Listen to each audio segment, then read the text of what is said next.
Democracy या dynasty Indian politics का श्राप।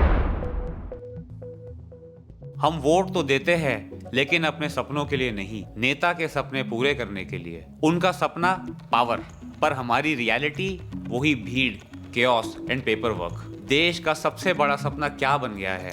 Not to build India but to leave India. आज हर कॉलोनी में एक आइल्स कोचिंग सेंटर मिलता है। हर स्टूडेंट का प्लान है कनाडा जाना, डॉक्टर्स यूके जा रहे हैं, कोडर्स यूएसए और नर्सेस दुबई, क्योंकि यहाँ टैलेंट को कई बार डिले मिलता है या फिर डिनायल। जो देश कभी आर्यभट्ट और चाणक्य पैदा करता था, आज वीजा कंसल्टेंट्स या डिलीवरी बॉयज पैदा करता है।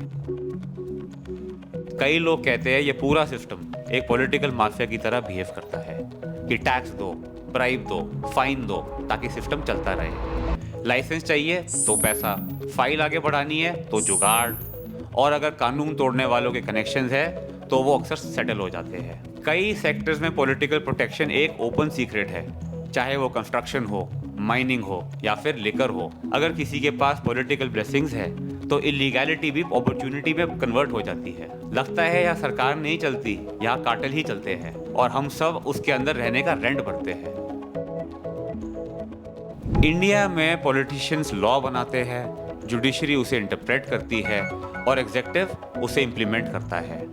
अब ट्विस्ट ये है कि कई पॉलिटिशियंस खुद लॉयर्स होते हैं, मतलब बिल लिखने वाला भी लॉयर, डिबेट करने वाला भी लॉयर और इंटरप्रेट करने वाला भी लॉयर। यानी कि रेफरी, प्लेयर और जज सब एक ही क्लास के। शायद इसीलिए जुडिशियल डिले कभी कभी पॉलिटिकल कन्वीनियंस लगता है। केस सालों तक चलते हैं जब तक पॉलिटिकल टाइमिंग सही नहीं होती। जस्टिस पॉलिटिक्स से भी स्लो लगता है और दोनों एक ही पेन से लिखे हुए दिखते हैं।